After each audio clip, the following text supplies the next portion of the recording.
The LinkedIn Podcast Network is sponsored by TIAA. TIAA makes you a retirement promise, a promise of a guaranteed retirement paycheck for life. Learn more at TIAA.org/promises pay off. LinkedIn presents.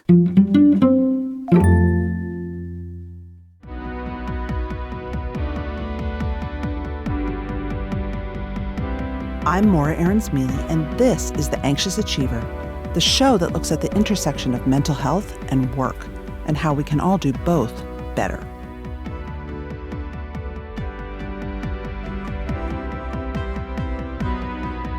Corporate America is not a great place to be, I would argue, right now. I'm hearing not wonderful stories about how companies are handling layoffs and uncertainty and vast economic change.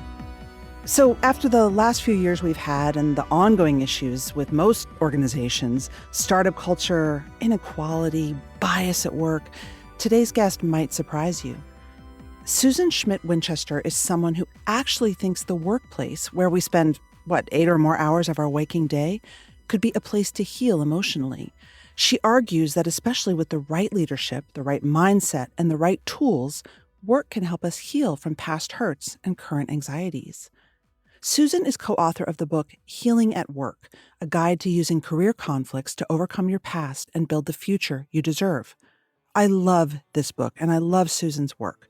She's not only the Chief Human Resources Officer of a giant company, but she has something really new to share.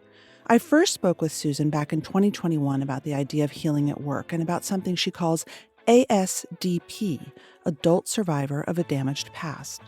I think many of the lessons she shares apply more than ever now.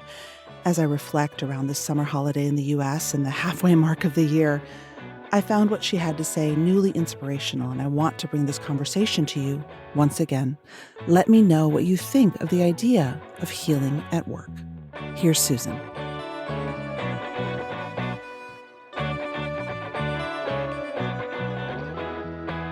You chose the workplace as a venue for healing. And you note right up front, for a lot of us, that feels really counterintuitive, right? Mm-hmm. Like, the office is not healing. That's true. But you say, no, stay with me here. Why? There are actually several reasons why the workplace is the perfect place for emotional healing. First of all, I don't know if you're familiar, you probably are, with Dr. Martin Seligman's work on flourishing. He has a model that there are 5 ingredients to really flourishing in your life. And the 5 ingredients can all be achieved in the workplace. The first one is called positive emotion. And so when you think about your life in your career, there are a lot of positive emotions that occur. Just getting hired, you're the only one who was picked, the best person picked the job. That right there creates positive emotion. Secondly, the second category for flourishing is engagement. And of course, now more than ever, companies are focused on engaging their employees. Many companies, including my own, are focused on listening to employees, trying to understand what's working and what's not. R, which is the third ingredient, stands for relationships. And of course, the workplace is full of relationships. We meet people at work we would never meet otherwise. And so the opportunity for developing meaningful relationships is available to us. The M stands for meaning. We need meaning in our lives. And of course, from a career standpoint, many of us find meaning in the work that we do. And also, many companies stand for a greater purpose or a higher meaning and calling. And then finally, the last ingredient that Dr. Seligman talks about is achievement. We need to achieve in order to feel like we can flourish.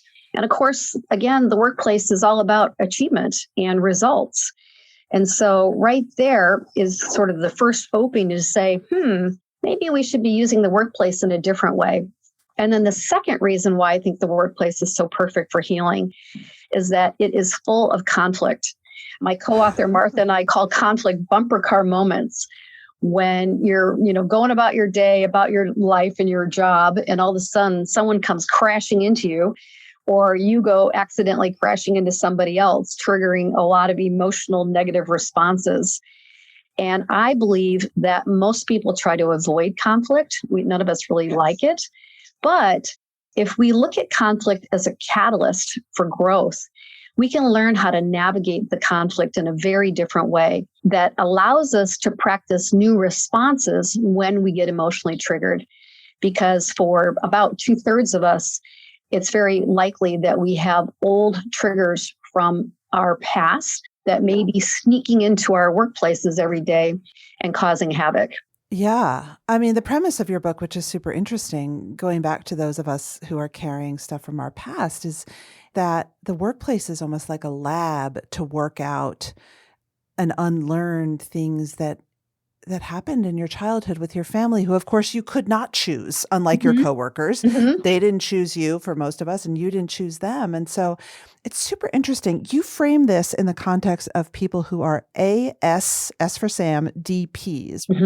How do ASDPs function differently at work? What are some common characteristics? Sure. First of all, let me explain what an ASDP is. So about 2/3 of adults grew up in a childhood before the age of 18 and experienced at least one of 10 adverse childhood experiences. Right. The ACEs. Yeah, the ACEs, exactly. And so when Martha and I were writing the book, we were trying to think of, something to call those of us that come from a dysfunctional past. And ACOA, which is a common term that's used for adult children of alcoholics, is useful, but we felt it was too narrow and really describing, this broad group of us that did experience at least one or more of the ACEs. And so we came up with the term adult survivor of a damaged past.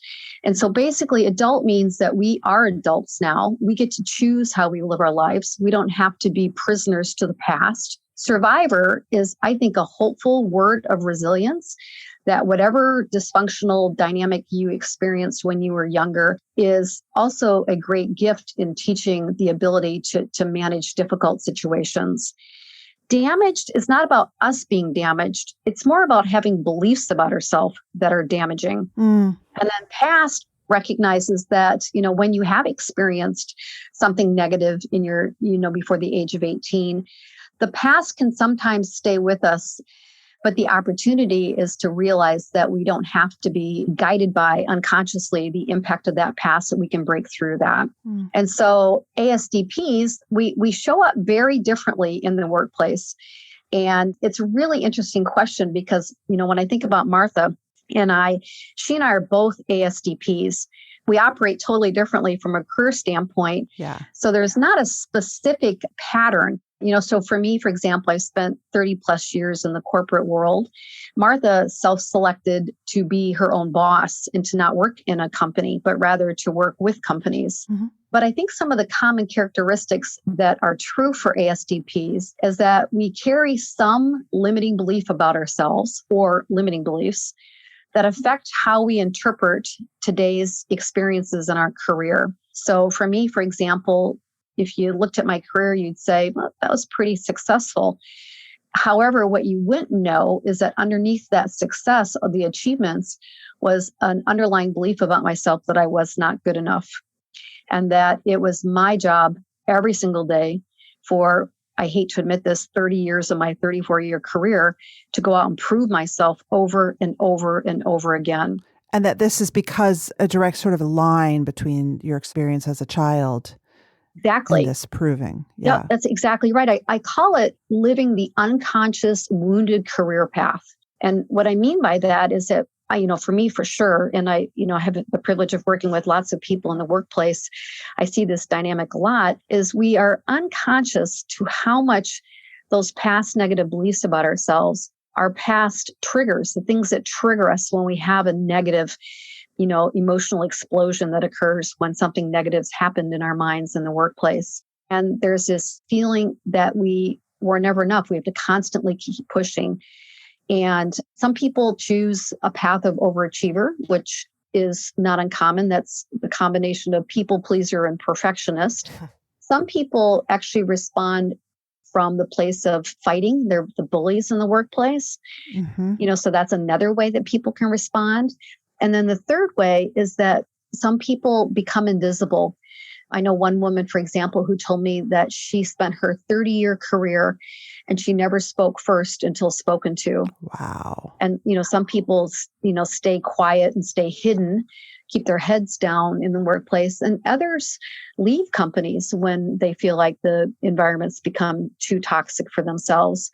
So ASDPs, I think the commonality is having experienced some negative event, some dysfunctional dynamic. And actually, it's interesting, Maura, some people have told me, I didn't experience one of those ACEs, but I did have an overly critical parent or a parent that was overbearing. And I have some of those same limiting beliefs. And so, again, the opportunity is to not try to describe exactly, but it's more about this unconscious impact that those negative limiting beliefs have on us and how detrimental and how much suffering can get created when we stay unconscious to those past dynamics. Tell us a little bit more specifically about how your childhood trauma manifested itself throughout your career. It's such an interesting question because I honestly never would have associated with the word trauma when I thought about my past. And by the way, this isn't about blaming parents. I think our parents do the best they can given whatever they learned. But my dad, as I got older, became more and more unpredictable in terms of rage outbursts. And he was a big man. He was very scary when he would go into one of these rage fits. And, of course, I was small. I have memories of him being so angry at me that he comes charging at me like a bull. And when you're small and you're experiencing that, it feels life-threatening. And, so there's just this unpredictable dynamic that led to us feeling like we had to walk around on eggshells in the house, constantly being hypervigilant to watch for his mood and whether or not it was good or bad. Unfortunately, it was too hard to predict that. And so what I didn't realize, what I was unconscious about coming away from that childhood, was that I did take away a belief that it was my job to please others, and it was everybody else's job to determine my worth. And it was a really broken belief system that I didn't even realize I had. So I went to college, I went on to graduate school, started my career thinking this is great. Again, not thinking about any kind of trauma specifically. And then as I pursued my career, that underlying unconscious belief system that men, especially men in authority, but women too, but particularly men because of the dynamic with my dad, had all the power to decide my worth as a human being. And if I underdelivered, or if I did something in a meeting that I felt I shouldn't have done, or I didn't speak up and I should have, every single night, it was like I did a performance review of myself and ended up beating myself up over and over again. And so that's how I lived my career for a long time. It's funny. I was going to ask you about your relationship with men, although I think in the book there is one sort of toxic female boss that stands out. But I'd love you to talk about how this pattern of interacting with authoritarian men, including one who you had a relationship with for a long time in the workplace, played out, and how you finally, did you just have like an aha moment about this at some point? Like what was the turning point for you about this pattern? This is such an interesting journey. So for years, I would write about things from my past. I wrote about the night my sister died. I wrote about a number of different things. And it wasn't really until I connected with Martha Finney, who looked at what I'd written and said, how do you go from that childhood to this career? I want to know how you did it. And it was in the partnership with her that we discovered this concept together around healing at work. And it was really in partnership. We worked together for, I would say, 2.5 years, researching and writing together. And it was through the process of conversation with her, understanding her damaged past with a very violent alcoholic mom, and together discovering that there's a completely different way that we can teach people how to become conscious of that past and how to show up differently on what I call the conscious healing career path, which is understanding our limiting beliefs, what will trigger us. So for example, for me, I can get triggered if I feel that I've done something that was stupid or somebody thinks that I'm stupid. I get triggered by angry men. I get triggered if I feel that someone's lecturing me, or I really get triggered if I feel like I'm going to get into trouble. And so, of course, with men in authority and women, there's always that dynamic of thinking, well, what if I do something wrong and I get in trouble? Yeah. And so that's the unconscious manifestation of that damaged past showing up, which again kept me on 30 years of a career that was full of worry about what my bosses thought about me, going home at night and feeling consumed with, what I could have done or should have done. At that time, this was years ago, turning to Chardonnay to take the edge off of all that. I'm happy to say I've had my lifetime intake of Chardonnay, so we have parted ways as friends. But the impact of the dynamic of that feeling that it was my job to constantly over again proving myself is a way of living a career that's in a state of conscious anxiousness and, constantly flexing to think about, what do I need to do to be viewed by somebody else? I basically outsourced to everybody, men in particular in authority, outsourced to them the power to decide whether or not I was a good human being. And, that's unfortunately the experience of being a perfectionist. Us perfectionists define ourselves by what we do versus who we are. And that's a lot of power to give away. It is. And it was done unconsciously. I didn't even realize I was doing it. The LinkedIn Podcast Network is sponsored by TIAA. In the last 100 years, we've seen financial markets swing, new currencies come and go, decades of savings lost in days, all showing that a retirement plan without a guarantee, quite simply, isn't enough. So more than a retirement plan, TIAA makes you a retirement promise. A promise of a guaranteed retirement paycheck for life. A promise that pays off. Learn more at TIAA.org/promisespayoff. So what would you say to someone who's listening to this show and they're like, blah, blah, blah, like I'm really anxious about my performance all the time. That's just called work. That's just called performance. Is there a question that they could ask themselves to think, maybe I'm acting out some patterns? Yeah. One of the questions that we talk about in the book is to ask yourself, am I sure? Am I sure that my boss is angry at me? Am I sure that that person has the power over me? Just starting to become conscious of how we respond. How am I responding when I get emotionally triggered? Mm-hmm. And is it possible that my response is fueled from some outdated script from my past? When we're growing up in our childhood, we are learning how to respond and feel as safe as possible. And as a result of that, there's programming that happens in our brain. The neural pathways in our brain learn how we should behave and respond. Our central nervous system is wired for survival. And so we automatically are attuned to sensations of fight, flight, or freeze. In the workplace, these same experiences come up. And so the question I would ask is the next time somebody experiences a negative event at work is just to ask yourself, is it possible that I am over-responding in this moment because of something from my past? And I know for sure I was way over-responding because of my past belief system. And it's the first step to becoming conscious around if I'm having an over-emotional reaction to a workplace conflict or to a colleague who has done or said something that has triggered me, ask yourself, is it possible this is being fueled by something from my past? And just get curious and ask, am I sure? Am I sure this person's this angry at me? Am I sure that I deserve to get in trouble? Whatever that might be. I want to zero in on a word you just used, over-emotional. Mm-hmm. What did you mean when you used that word, over-emotional response? So what I've noticed about myself and others is that when someone has a reaction to something that's occurred in the workplace, and it seems to be a much stronger reaction than the facts of the situation would suggest, to me, that's a clue that the person may be having an unconscious response that is fueled from something that happened in their past.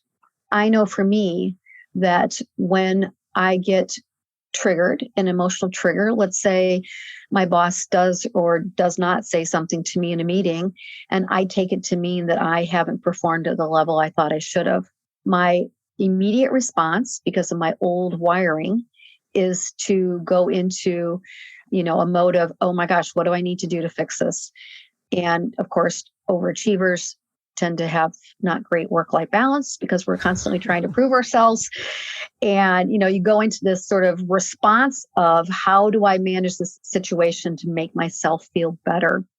I'll give you another example. I remember a situation, this was many, many years ago, where a set of circumstances occurred that were all unrelated, and an individual was involved, and the individual got very angry about this set of unrelated circumstances that had occurred. He took it personally. He took it as a series of disrespectful acts that people were doing against him. And actually, I was kind of curious because his response was so over the top. And my question to him was, is it possible that your reaction in this moment, because I asked him how he was feeling, he said he was feeling disrespected, but the over the top angry response was an indication to me that there was maybe something else going on here that was adding, an accelerant to his emotional response to the situation of today. And as we talked, it became very clear that there were some things that had happened in his past where he had felt disrespected. And his initial response was, no, this happened and I'm interpreting it correctly. What I love about this individual is he came back to me several months later and ended up telling me how much he thought about the question around, is there a possibility that something from the past is adding fuel to your reaction today? So when I talk about an over response, an over emotional response, it's where someone goes into a series of either, angry outbursts. For me, it's about this over response from feeling the anxiety, the stress and worry. So people have different responses to their triggers, but when it seems out of proportion, that to me is a clue. When I'm spending too much time worrying at night about something I should have done, that's a clue to me that, this is me worrying about whether or not I'm good enough. Okay, I need to slow down and take a look at what's going on. And I need to self-regulate my emotions because I'm responding unconsciously to, so it's like the childhood ghost is driven into work with you. God. Well, let's learning lab this, because one of the things that I really like about your approach is that you have all these really practical ways that you can actually literally flip the script on these old, what Jerry Colonna would call childhood hurts. You have this thing called the rapid power reclaim method. Yes. Which is something that you can literally do when you're triggered, when you are in a conflict or you are triggered and you're having this negative emotional reaction. Yep. Okay, so let's do it.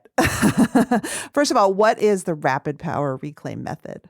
Well, there are 3 steps to it, and there are 3 simple steps. I'll tell you, step 1 is called create choice. So when we are emotionally triggered. Give me an example. Give me just a quick example that we can all use in this model. Okay.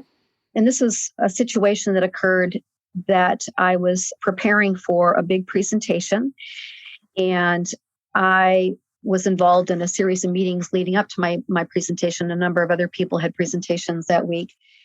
And during the week, at that time, my boss made some comments that I interpreted to be that I wasn't doing enough in my job. The comments were around something related to an element of the HR strategy.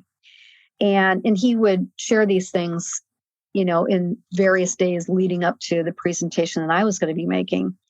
Well, the night before my presentation, I was feeling a lot of stress. I was feeling emotional. I was feeling triggered.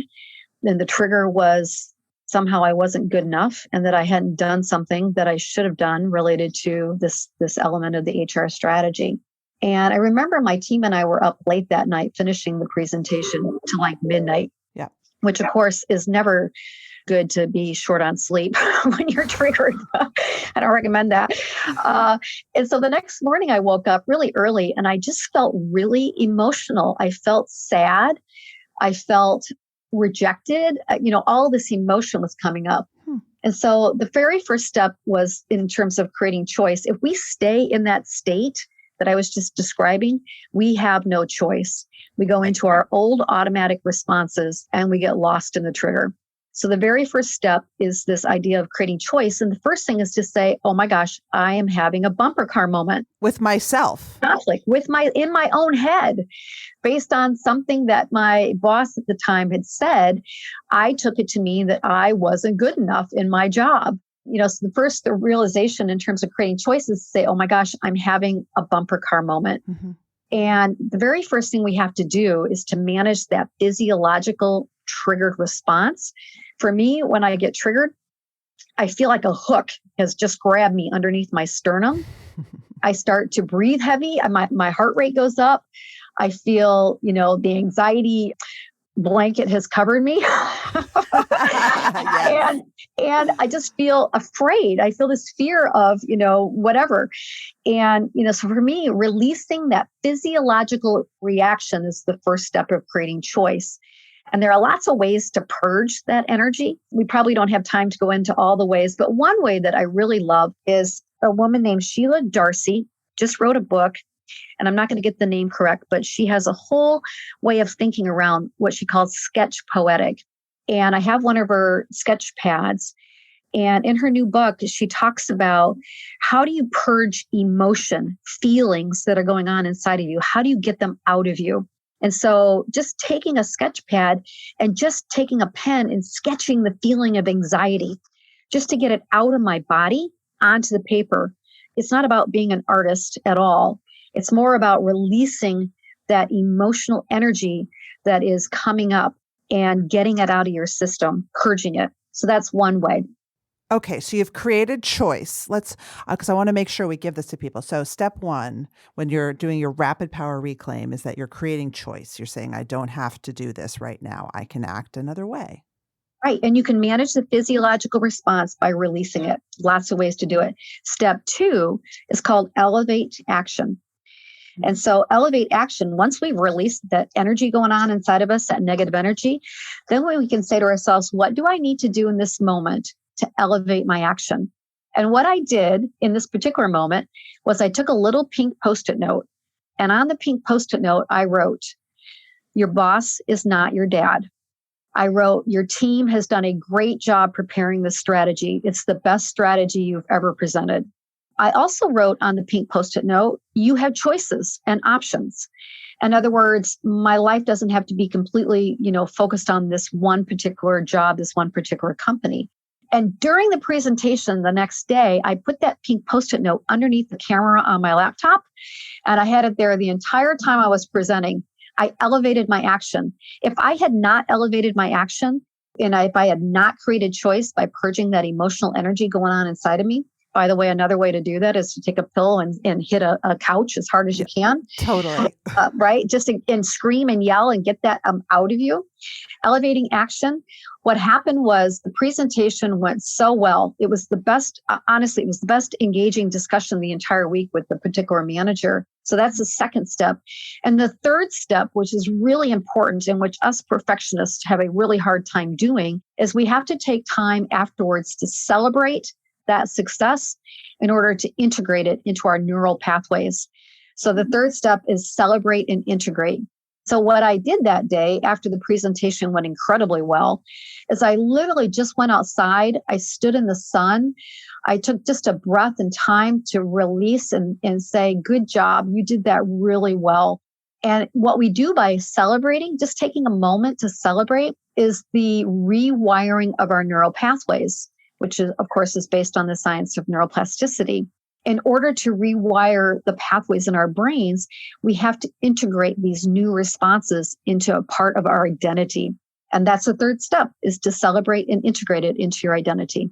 I want to workshop one more example Sure. before we part, because you talk through in your book sort of classic bumper car moments, which I think are universal for everyone. There's getting 360 feedback or dealing with criticism, everyone's favorite, dealing with a controlling boss, when others treat you like an emotional dumping ground, which I think is probably very relevant to a lot of ASDPs. But give us the rapid power reclaim method, lightning round approach to one classic bumper car moment.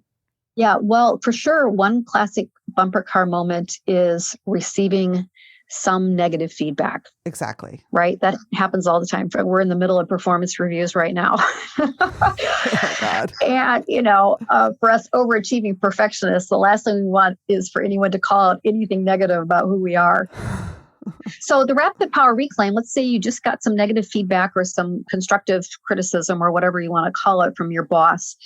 It is not uncommon to have a negative emotional reaction when we hear something negative about ourselves. And so, as soon as your boss is giving you some feedback that you feel is negative, the typical response is to go into an emotional triggered reaction.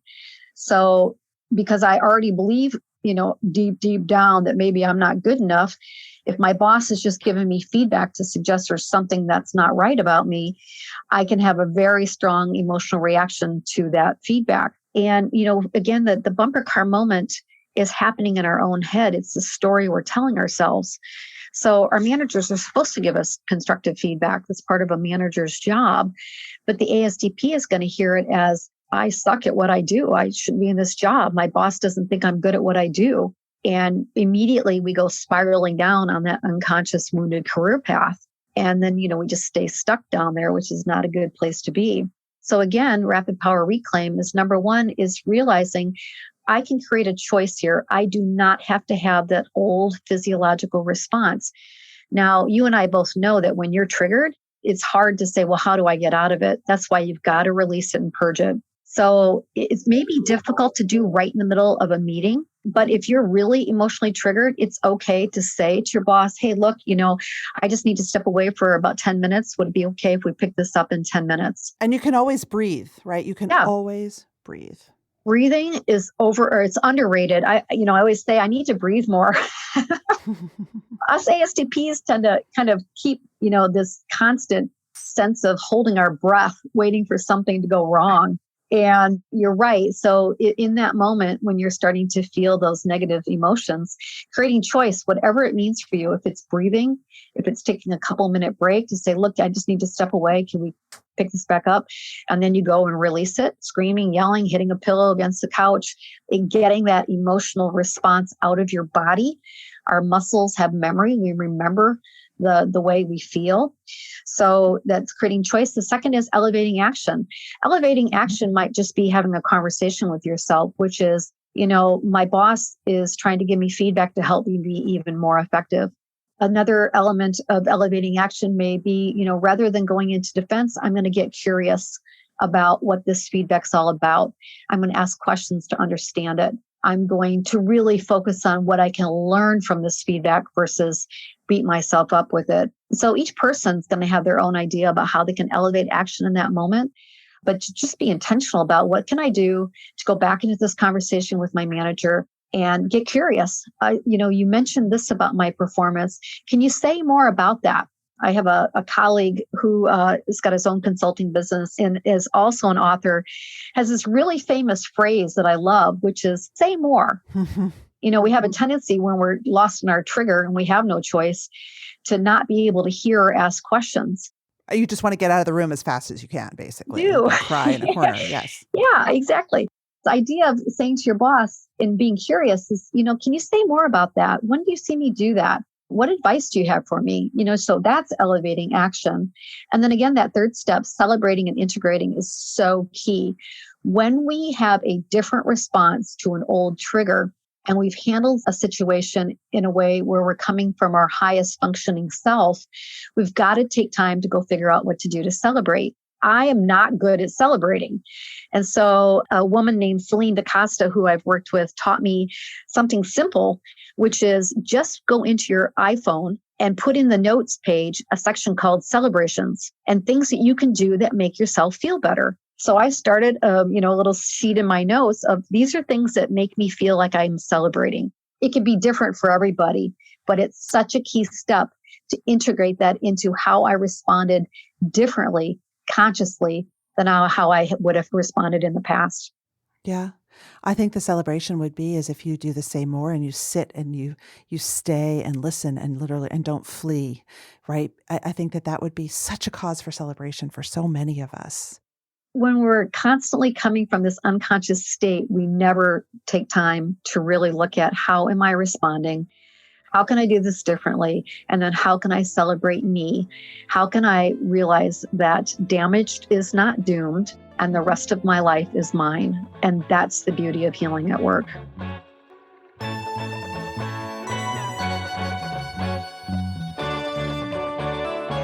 That's it for today.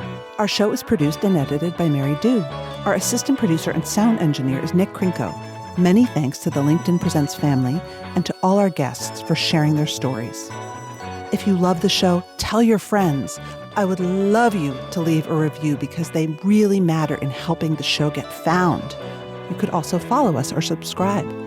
If you have a question for me or you want to submit an idea for the show, find me on LinkedIn, where you can follow me, message me, I promise I'll write back, or subscribe to my newsletter for more from the Anxious Achiever world. Thanks for listening.